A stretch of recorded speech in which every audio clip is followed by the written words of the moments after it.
बिस्मिल्लाहिर्रहमानिर्रहीम। अस्सलाम वालेकुम डियर स्टूडेंट्स। आज हम अपना क्लास 12 का केमिस्ट्री का आज हमारा 8 का टॉपिक नंबर 8.3.4 स्टार्ट करने जा रहे हैं, जिसमें हम रिएक्शंस को स्टडी करेंगे।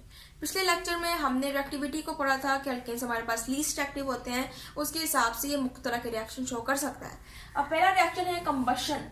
कंबशन हम पढ़ते आ रहे हैं। कंबशन हमारे पास होता है किसी भी चीज को जलाना, ठीक है। टू फायर हम कह सकते हैं, ठीक है। किसी भी चीज को जब हम चलाते हैं तो हमारे पास पूरा का प्रोसेस होता है कंबशन का। अब ज्यादातर कंबशन का प्रोसेस हमारे पास होता है ऑटोमोबाइल्स में भी, यानी कि मुख्तलिफ गाड़ियां हैं उनके अंदर क्या होती है, कंबशन होती है, ठीक है, जिसकी वजह से हमारी गाड़ियां जो है वो मूव करती चल पाती है। इसी तरह हमारे पास जो अल्केन्स हैं उसको भी हम क्या कर सकते हैं, रिएक्ट करवा सकते हैं with the process of combustion.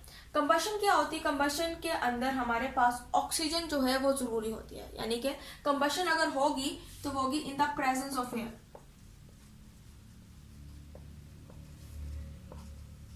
ठीक है। क्या होगी, एयर की प्रेजेंस में होगी। इसके अलावा जब आप अपना चूल्हा चलाते हैं घर का, तो उसके अंदर जब आप आग लगाते हैं तो हमारे पास जो आग है वो बनती है, ठीक है, वो हमारे पास मीथेन गैस होती है, लेकिन उसके इर्द गिर्द ऑक्सीजन भी क्या है, मौजूद होती है। जिस कमरे में आपने चूल्हा चलाया हुआ है वहां पर ऑक्सीजन की अमाउंट जो है वो कम हो जाती है, तो आपको सफोकेशन होने लग जाती है और फिर इवेंचुअली आपकी डेथ भी हो सकती है, ठीक है। तो हम इसलिए कहते हैं कि ऑक्सीजन जो है उसका होना बहुत ज्यादा जरूरी है in the process of combustion, ठीक है। तो इधर भी हम क्या करेंगे, अल्केन लेंगे कोई भी और उसको हम ऑक्सीजन के साथ जब उसको जलाएंगे, ठीक है, तो फिर एज अ रिजल्ट हमारे पास कुछ प्रोडक्ट बनेंगे। अब कहते हैं कि जब हम कंबशन करवाते हैं किसी भी चीज की, तो हमारे पास जो दो प्रोडक्ट्स जो हैं वो जरूर निकलते हैं। एक तो हमारे पास होता है कार्बन डाइऑक्साइड, ठीक है, और एक हमारे पास होता है वाटर का मॉलिक्यूल एंड हीट, ठीक है। सो ये हमारे पास क्या है, थ्री मेन प्रोडक्ट्स हैं जो कंबशन से हमारे पास बनते हैं। जिस तरह हम अल्केन की कंबशन करवाए, फॉर एग्जांपल हम लेते हैं CH4 मीथेन और उसको ऑक्सीजन के साथ क्या करते हैं, रिएक्ट करवाते हैं, ठीक है, ठीक है। अब इस केस में हमारे पास जब हम इसको रिएक्ट करवाएंगे, कंबशन स्टार्ट होगी। जब हमारे पास कंबशन यहाँ पर स्टार्ट हो जाएगी, जब ये दोनों चीजें हम मिला देंगे, ठीक है।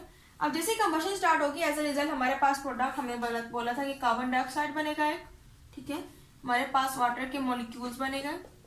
यहाँ पर हमारे पास दो ऑक्सीजन है, इसलिए इसकी अमाउंट को पूरा करने के लिए यहाँ पर भी 2 हमारे पास क्या हो जाएंगे, ऑक्सीजन के मॉलिक्यूल्स, और एज अ रिजल्ट आखिर में हमारे पास बहुत ज्यादा अमाउंट में हीट जो है वो रिलीज होगी, ठीक है। तो ये हमारे पास क्या होती है, कंबशन का प्रोसेस होता है, जिसके अंदर हमारे पास एक कार्बन डाइऑक्साइड का मॉलिक्यूल, वाटर मॉलिक्यूल और हीट जो है वो रिलीज होती है। इसी तरह कभी कभार फॉर एग्जाम्पल अगर हम बात करते हैं कि अगर इधर हमारे पास जो रेशो है वो है 1:2, ठीक है, यानी कि यहाँ पर हमारे पास मीथेन की रेशो 1 है और ऑक्सीजन जो हमने उसकी रेशो ली है 2। अगर हम क्या करते हैं कि रेशो को डबल कर देते हैं, ट्रिपल कर देते हैं। अगर हम मीथेन की क्या करती हूँ, इसकी जो मेरे पास रेशो है वो 1 थी, मैं इसको 3 टाइम्स कर देती हूँ, 3 कर देती हूँ, और जो ऑक्सीजन है 3 कर देती हूँ, ठीक है, 3CH4 कर देती हूँ, और जो ऑक्सीजन है उसकी अमाउंट को मैं कर देती हूँ जी 4, ठीक है, 3:4। तो ये मेरे पास क्या आ जाएगी, 3:4। अब एज ए रिजल्ट इसमें मेरे पास जो प्रोडक्ट बनेंगे जब इसमें कंबशन स्टार्ट होगी, है तो मेरे पास अल्केन ही और ऑक्सीजन ही की प्रेजेंस में कंबशन स्टार्ट होगी, लेकिन एज अ रिजल्ट जो मेरे पास प्रोडक्ट बनेगा वो बनेगा 2 कार्बन मोनोऑक्साइड, ठीक है।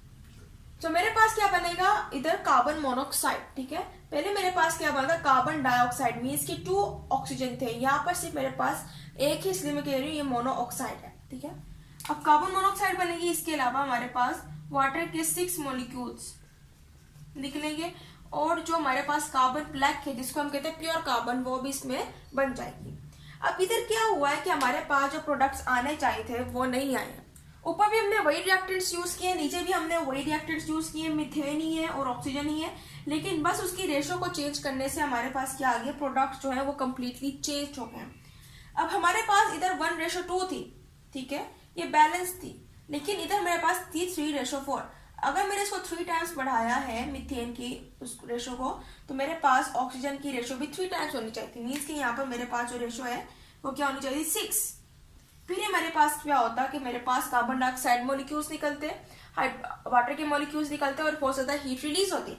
लेकिन इधर मैंने जो रेशो है वो ली है 4, ठीक है, जो कि इम्बैलेंस हो गई है। अभी इस केस में मेरे पास कार्बन मोनोऑक्साइड निकलेगी, ठीक है, वाटर के 6 मॉलिक्यूल्स निकलेंगे और प्योर कार्बन जो है वो रिलीज हो जाए। इसलिए कंबशन का प्रोसेस जो है ये, अगर हम क्या करते हैं कि इनकी रेशो जो है वो इनकी अमाउंट को बराबर नहीं रखते हैं, बैलेंस नहीं रखते, तो हमारे पास जो प्रोडक्ट्स है वो सही नहीं निकलते। और कार्बन मोनोऑक्साइड का पता है कि हमारे पास ये गैस जो है ये डेथ भी कॉज कर सकती है, ठीक है, क्योंकि इसी वजह से जहां पर कार्बन मोनोऑक्साइड होती है वहां पर सफोकेशन स्टार्ट हो जाती है और डेथ भी हो सकती है। तो ये था हमारा आज का लेक्चर कंबशन का। इंशाल्लाह जो मैं मजीद जो रिएक्शंस हैं, ऑक्सीडेशंस वगैरह, उनको हम स्टडी करेंगे। सो तब तक के लिए अल्लाह।